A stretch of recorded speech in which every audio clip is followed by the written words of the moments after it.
I have been away for a while and this video is hence delayed. I am presenting my driving impressions of the new Tesla Model Y codenamed Juniper. In this video, I'll check its basic enhancements while presenting my observations. Take a quick drive in the city, a small stint on the freeway, and then check its performance with the full self-driving that I believe has improved significantly. So let's get into it.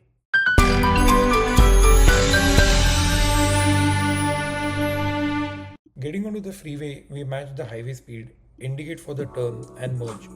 We will keep highway speed here at 65 miles per hour and at the most go 5 over to match traffic speed. It's instantly feeling far more stable than the old Y and also quieter from the rear side. The road noise is going to fluctuate based on the smoothness of the surface you are on. The wind noise is certainly better and that may be on account of better pane glass design. The noise is not going to compare with some of the more premium EVs, but it's going to be a marked improvement for those driving the old Y for sure. Just to remind, this is now mostly on eye tracking and even lowering the sun visor can spook it, depending on the driver's seating position.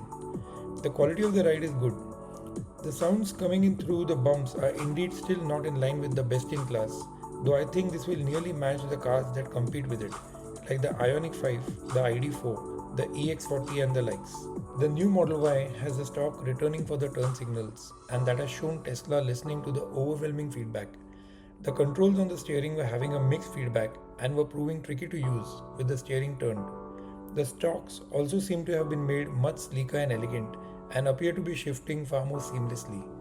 The steering wheel has a turning ratio of 1.5 turns on either side, and that appears handy. The feel of the steering is also much better now. If you want to see my full impressions of the new Tesla Model Y, you can check those here or in the link in the description. Tesla has visibly improved the road handling of its cars with every passing year. The new Model Y has several enhancements, but I feel it will take some time to feel those. The build seems to have been improved with the revised suspension, and that shows immediately on the city streets. I get that better feel on uneven surfaces. The noise seems to have improved as well with a double layer acoustic glass and enhanced door padding. The things are difficult to establish instantly. I personally feel it's really the year 2 of a car that's a better time to check. That's when the rattles start and the build quality is put to test. The braking has improved a bit, but I found the hold on one pedal taking those extra few seconds. I wonder if it's only this car or only my experience. I may have been over-influenced by my Model 3 that's clearly lighter, but most of these things will improve with a series of updates. FSD improves rapidly, and it will be great to check the latest iteration. The turn has been tempered significantly. It was way too aggressive earlier. If you notice, it's made a smooth turn and landed in the center lane, which is the correct lane to get into. This is an important aspect as catching the right lane in view of the direction to follow next is very important for safety, even for regular driving. So that's an immediate positive. I'll speed up some parts of this drive, particularly stops at lights, and that will help us focus on the things that are important. The nice big view on the center display is confidence boosting and shows the system's grasp of things around, particularly with the trailing distance with the vehicle it is following. This is a fairly straight drive in this part. That's the first lane change, executed very smoothly and at a safe distance from the vehicle it's following. This has been a clear improvement and that's going to create more confidence in the users. It's done in time for the exit that we are required to take in the direction of our final destination. This street connects to a larger main street ahead where we need to turn right. There we expect a right on red on the lights and then left into the destination parking, where the system will need to yield to the oncoming traffic. Normally these may seem everyday situations, but for the system these will be interesting maneuvers. At this point I expect the FSD to make these easily. That I would say was not a very wise truck, the way it entered the street, but we are good. And we'll stop right behind it at the lights. After this turn on the left will be our destination. That's a really nice and smooth turn. Maybe it would have stayed a bit further away from the truck ahead. It's turned nicely into the extreme left lane, well positioned to getting into the median opening to get to our final destination. Here it will need to yield to the oncoming traffic and wait patiently for the safe point to make the maneuver.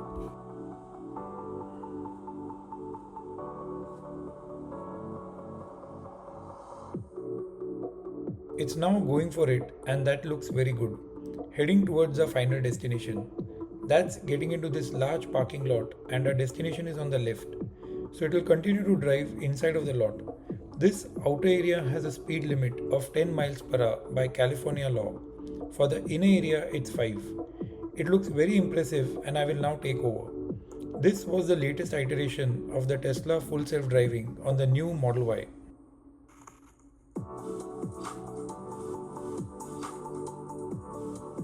Tesla has now sold out and ended the manufacturing of the old Model Y, and hence only the new Model Y is currently available on its website. The launch edition is priced at $59,990 with all options included, but I have a feeling that soon the customizable trims will be made available, and that should bring the price to the low 40s. Hopefully even a rear-wheel drive trim. Those entry-level options would include the stealth grey color, the 19-inch cross-flow wheels, the all-black interior, which by the way is the only option currently available, with the white interior sold out in the launch edition. It seems that the new Model Y will only have the 5-seater option, as the 7 seats were looking way too tight anyway in the old Y. The full self-driving currently included in the launch edition too should be set free to be optioned independently. All these, including the pricing, are subject to rapid change, as is always the case with Tesla, and it's hence best to check it before any decision of consequence. At the time of making this video, the VW ID4 all-wheel drive Pro model was listed at $39,735.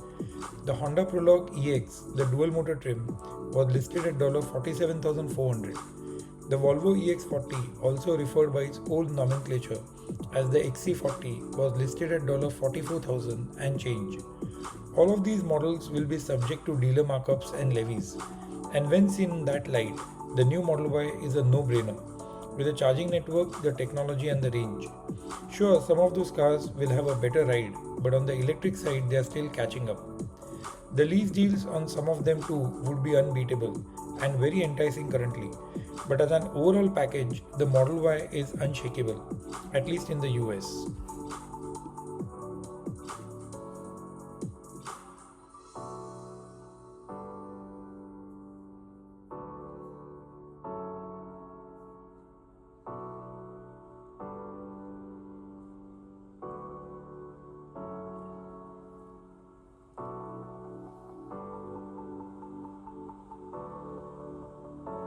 Lots happening in the Tesla world that's beyond the scope of this content. But what's in the scope is that the thinkers and brains at Tesla have improved this highly loved car in terms of the in-car experience and drive.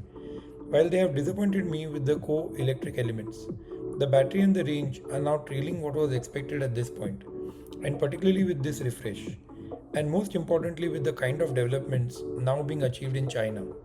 I was expecting a major upshot on all that. I'll soon be posting the 30,000 miles long-term review of my Tesla Model 3, and you may want to look forward to that. If you want to see my full impressions of the new Model Y, you can check that video here or in the description. See you in the next one.